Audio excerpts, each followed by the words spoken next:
COMBIN function is a statistical function that gives us combinations of a given number of objects.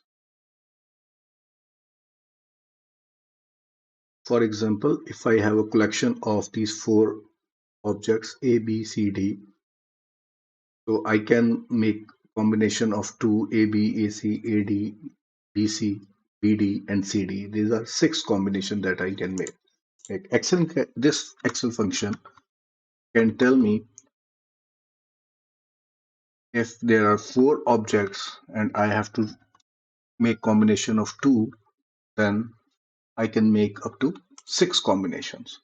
So this is a statistical function for finding number of combinations.